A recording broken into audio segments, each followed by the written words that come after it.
Welcome to Progress in Practice, where we explore what it really takes to build and sustain a professional service business. The hard lessons, the smart moves, the uncomfortable truths.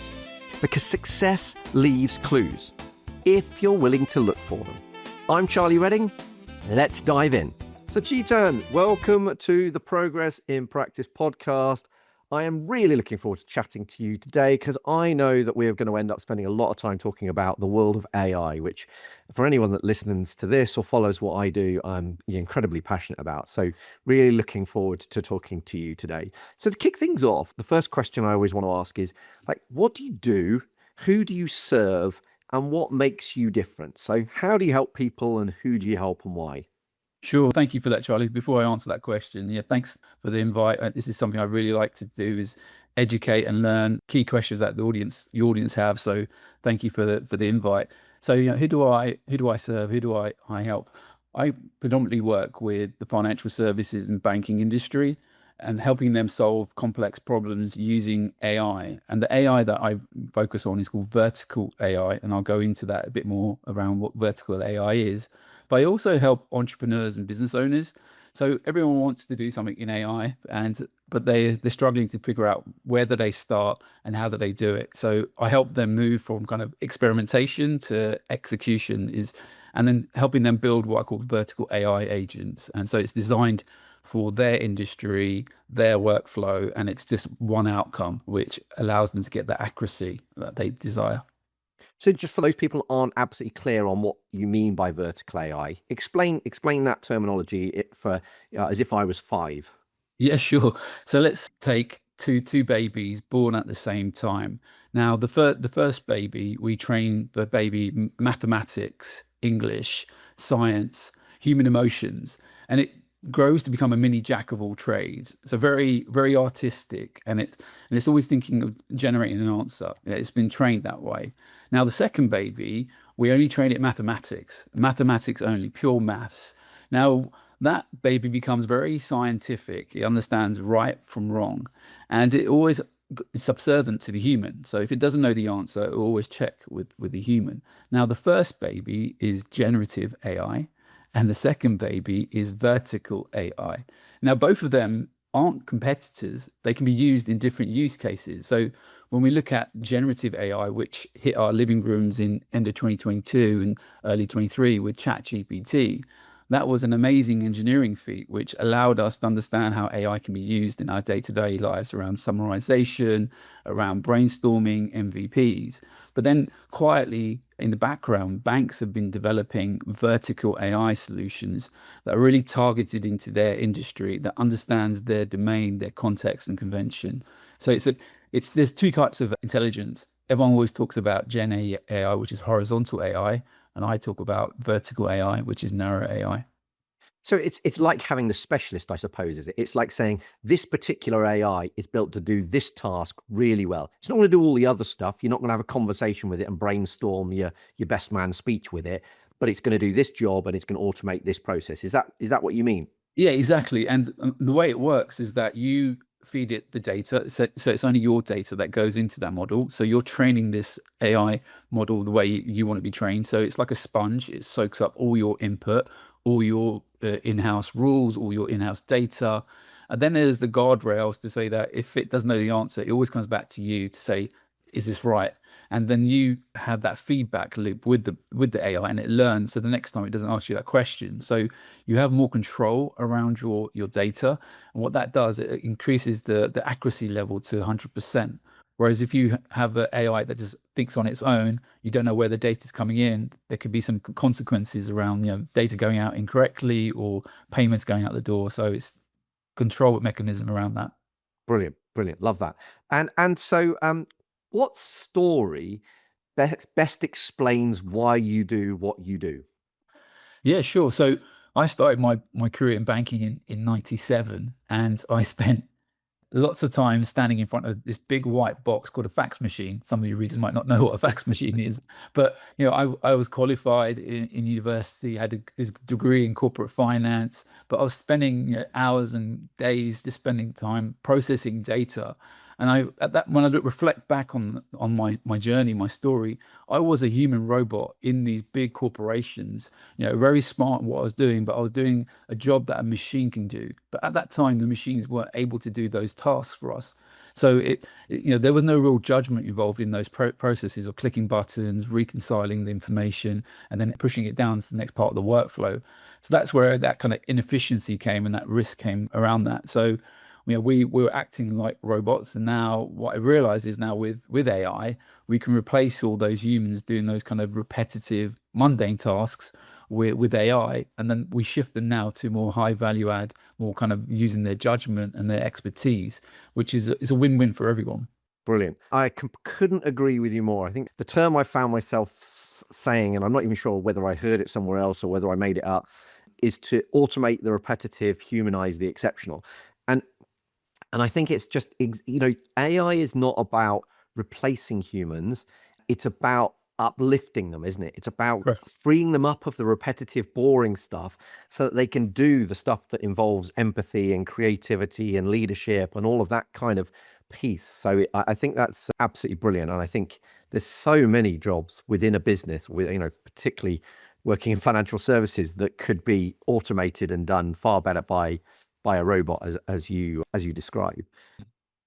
So if you could go back and send your younger self, maybe that younger self that stood in front of the fax machine, if you could go back and sort of give them, send them a memo, give them some advice, knowing what you know now, what would you say and why? It's a great question. So for me, it would be about stop trying to be indispensable. So when you're starting out in your career, you want to, especially in the banking and financial services, you want to put the hours in, you want to be first in, last out. And you're not thinking in a way that you should be building systems that can replace what you do. So if you're not there, the systems will continue to work. So in that way, that dependency of that human goes away. So I spent a lot of time sacrificing myself, working with these systems with friends and family, when actually if I started thinking about systems and how I can automate everything, and that's what's kind of been developed in my career, is now whenever I take on a job, I think, how can I automate this? How can I control it? And how can my management team get intelligence from what I've done? So that was the kind of thought I had around that. And systems allow us to do that, to step away from just burning calories on tasks that can be automated. I think this is brilliant. And I think I've found myself saying to business owners in the past, the way to create a saleable and scalable business is to make yourself redundant. So Correct. what you're 100%. saying is exactly this. It's like, how can you you take your experience and your wisdom and you turn it into an automated process that happens whether you're there or not, because that's where you build a saleable and scalable business. And can you give an example of like how you've done that for a business using AI, for example? Yeah, sure. So for a business that had a reconciliation process, every business has a reconciliation process. They have to compare sets of data and then make sure that information is accurate, and then there's an action on the basis of that.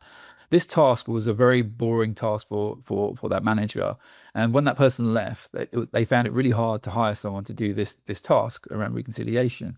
So what we did is we sat down with them and said to them, okay, what are all the inputs? And what are the process that the human has to do around this? I call it IPO, input, process, output. So now we understand the input. We can understand what the human does around this. There's data that you need to extract. When you extract that data, I need to reconcile, I need to match, I need to force match, and then I need to then pay someone or make a movement into the system. And that's the kind of output. So we're able to understand all those steps, build it into an AI agent that now sits on their mailbox. It reads all those emails as those emails come in. So now that inbox goes from 200 emails on a daily basis to zero within 15 minutes, which is an absolute game changer for that team. But it also takes that data and then now pushes it into the next part of the workflow. So we call it text to action, T2A. Now the systems are working automatically with no human involved in that kind of process. And then there's what we call like a Q2, which says to the human, now you need to look at these exceptions. So what you're doing, and I try to do this for many decades with multiple £1 million budgets in banks to try to get to true exception management. But with AI, we were able to do that now, because now you're shifting the human from looking at emails to now only looking at true exceptions. And that, but Mm, that was a process that took 3 to 6 months. Now, there were a lot of lessons learnt there because when you introduce AI to people for the first time, especially in the corporate world, they get really excited and they throw everything at the AI agent, say, can it do this? Can it do that? And it can, but it needs time to be trained. And people forget that the training component is so important. They see it as ChatGPT or Claude or whatever they use in their day-to-day lives, but when it goes into the corporate world, you have to continuously train the model because there's different edge cases. Your audience changes the way they send you data, and you can't control that. So there has to be this continuous training process. So it's working through those different steps and making sure that the human is only looking at the exceptions and being part of that kind of self-learning. And that saved that team, STP, straight through processing. So they were going from like 20% STP to now 70% STP, which is really powerful for that manager. They didn't need to hire more people because the AI works, Monday to Saturday, doesn't take a holiday or a sick day. So it kind of ticked a lot of boxes for that manager. So I was able to put that advice around the steps of how to build an AI agent from scratch and then get the benefits from a return on investment. brilliant. And of course, this is amazing for that company because that company is now doing something quicker than it's ever done it before. It's doing it more profitably because it hasn't got to pay somebody else to do it. There'll be certain people listening to this that say, yeah, but somebody's now without a job that previously would have had a job. So that kind of segues perfectly into my next question, which is, if you could pass on, I have no idea whether you've got children or not, but if you could leave no money to your next generation, just some wisdom or some advice, what would that be and why, based on the world as it's changing through AI adoption? So there's again another great question. So it's building skills that compound. And what I mean by that is don't just stay in one lane. Continuously learn. When I look at my career, I started out in operations, then I learned about technology. I moved into technology, and then I moved into trading to help the front office. So I'm constantly learning, and I believe that is something that for the next generation point of view, we're in this world where AI is moving so fast, and I worry about this knowledge gap. In the next 5-10 years, when these machines don't work, how do you solve those problems? You need to be able to pick up more skills, new skills, because the markets will change, the technology will move on, but you need to think more about building that kind of knowledge as opposed to kind of focusing on status and money. Money will always come and go, but the knowledge you need to build is so important. And now is the time to keep on learning and developing and thinking how you can take things to the next level. Brilliant. I think that's fantastic advice, and I think it reminds me of Jim Rohn. I'm crediting the right person, but Jim Rohn said, "I'll give you a guarantee." And bearing in mind, this was long before we were thinking about AI. This would have probably been in the 70s or 80s. But he said, "I'll give you a guaranteed strategy to be wealthy beyond your dreams, and that Mm. is read a book a week."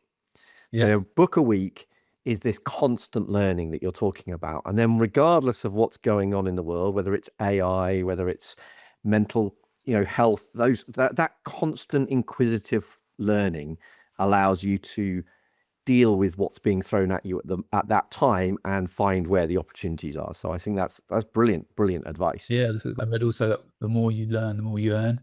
Um, Yes. so it's Yes. yeah, it's just constantly running, and running is also great advice as well. When you're running, you're thinking, you're talking to yourself. That helps as well. Control the internal thoughts. And really, and that's a kind of beautiful thought, isn't it? Because really what we're saying is that if we can take away a lot of those boring, repetitive tasks that, the human was doing previously, then their job becomes, and this is really the transition that an entrepreneur needs to make to build a saleable and scalable business anyway, Mm. is to spend more time thinking about the business, working on the business as opposed to in the business. And you're absolutely right. The best way, one of the best ways to think about your business or to think about anything is by going for a run. So when you're out running, so the task that the human does now becomes way more empowering, but also free of being stood at a desk or sat at a desk or whatever, because the AI is doing that part of the job probably. Yeah, exactly. And with AI saving you time, you can now have a lunch break. So you can go for a run at lunchtime. You can read a book. You can take that walk, get fresh air. The AI is kind of giving you that time back. But then you've got to be smart on how you invest that time on health, on wealth, and reading and running. I think so Bill Gates and Steve Jobs were both famous for having a think week every like even in Microsoft's peak busiest time, Bill Gates was taking 2 weeks a year and just going off, taking a load of books and papers and reading them on his own. And that kind of ability to take time out and think is really empowering. So if AI frees us up to be able to go, well, look, you can go off to the Lake District or the Cornish coastline or wherever you want to go, and all your job is to read books and listen to books and consume, because the AI is doing the boring stuff. I think that's an incredible opportunity. So what Definitely. you've got this amazing business that's helping both banks and entrepreneurs adopt AI and automate the repetitive.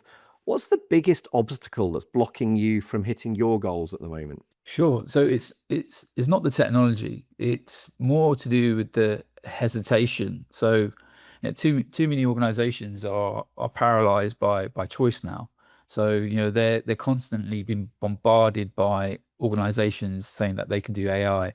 Now, firstly, what type of AI is it? If you remember the beginning of the call, we're talking about, Gen AI, horizontal AI versus vertical AI, narrow AI. Also, is that AI a wrapper, which means that they don't fundamentally own the AI model? So it's, for example, if you use something like ChatGPT, etc., that's a wrapper. You can't get into the black box. You can't change the parameters, the guardrails of the data.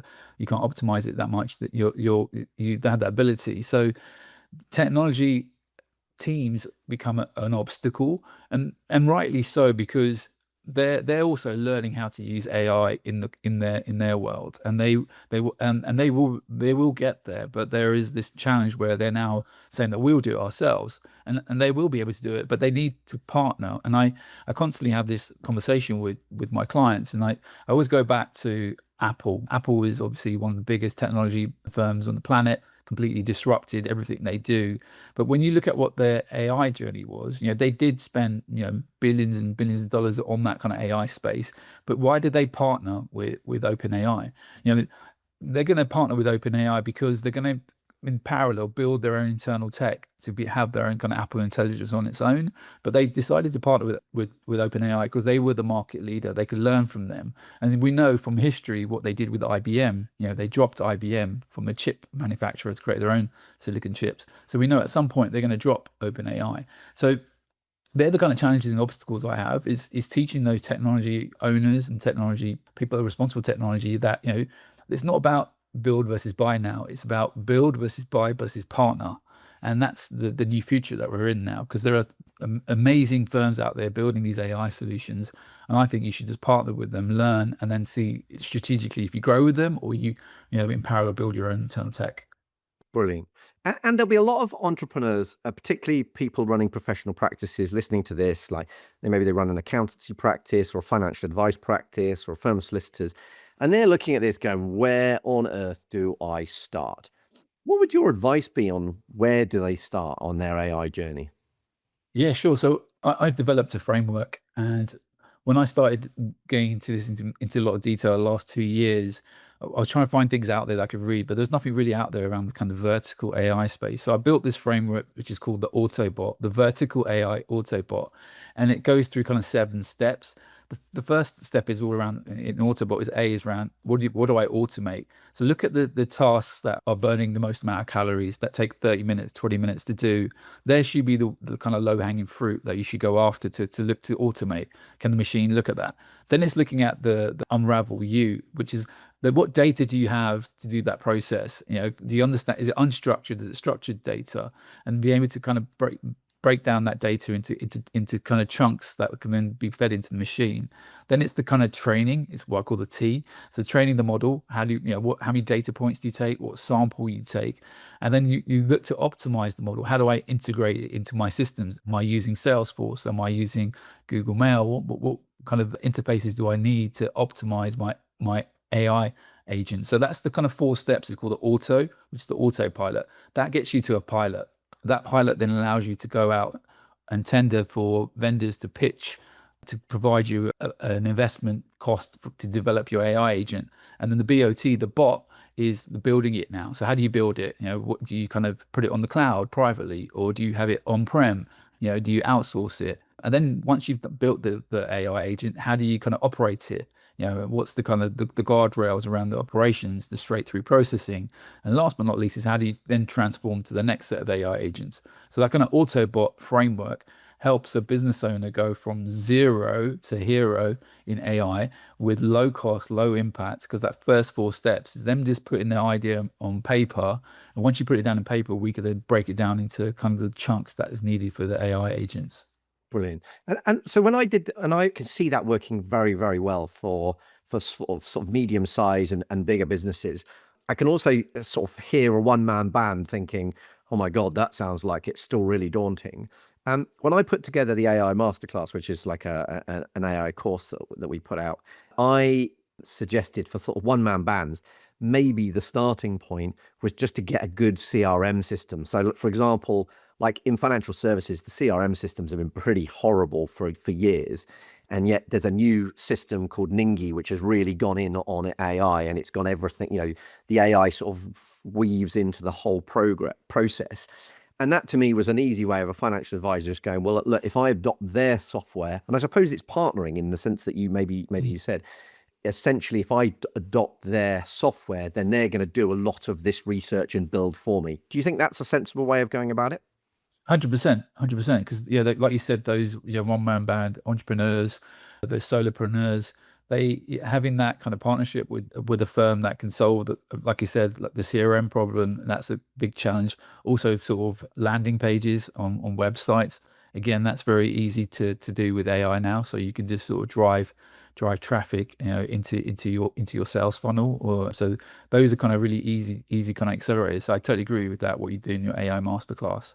Brilliant. It's just that people want to just know where to start, and I think that's the right step, is look at that kind of low hanging fruit and then go for it. And if you're partnering with a software partner, do you partner with one that's embracing AI as opposed to one that's resisting it, and you'll kind of ride on their coattails, won't you? Yes. So Yeah. I always ask everybody what book or framework or mentor has really helped them on their journey. Obviously, you've shared your framework, but what books or other resources have you found that have helped you see the light in this aspect or something else? Yeah, so for me, I work with a company called intellimation.ai, and so they on their website they have a lot of use cases, a lot of frameworks, and they've taught me, the founder Harper Bador, he's taught me ACI, and ACI is automation, control, and intelligence, and how you can use AI to kind of tackle those three key areas, because that's what predominantly you're trying to get with these AI agents. How do I automate something?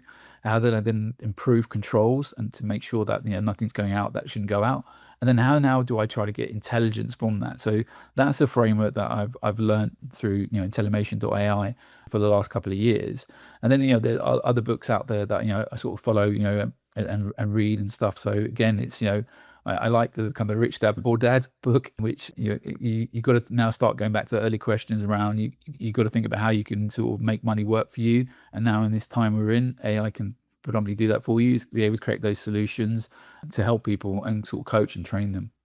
Brilliant. Love it. And then finally, to finish off, for people that want to find out more about you, find out more about your companies, where's the best place for them to go? And obviously we'll put these links in the show notes, but where's the best place for people to find you? Yeah, sure. A couple of places. So website wise, it's coglateral.ai. So that's where you can see my thinking, the frameworks I'm doing, sort of real world applications. You can also follow me on LinkedIn, but where I'm sort of reflecting and sharing what I'm doing in the kind of the corporate and non-corporate world. So they're two good places to learn more stuff. My company. Amazing. Chetan, as always, it has been a pleasure interviewing somebody on the podcast, but especially this one because we've been talking about a subject that is so close to my heart. I can see us continuing this AI conversation for quite some time, but it's been an absolute pleasure chatting to you. Thank you very much for coming on and for sharing this wisdom. Thank you so much. I really appreciate it. I wish your readers and followers all the best in their AI journey. Thank you. Brilliant. Well, thank you. And I think we'll obviously put all the links in the show notes. I think if you're trying to think about how you take your AI journey forward, Chetan is definitely somebody that you need to be tracking down and following. So another amazing interview on the Progress in Practice podcast, which, as a reminder, is brought to you by the trusted team that helps people build a saleable and scalable business. Until the next interview, thank you very much.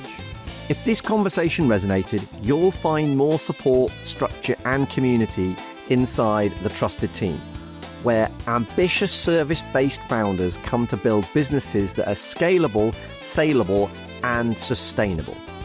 You can find out more at thetrusted.team. And if you're enjoying Progress in Practice, please make sure you follow the show and leave a rating and review. It really helps more founders find these conversations and to bring you better and better guests. So until the next time, keep progressing.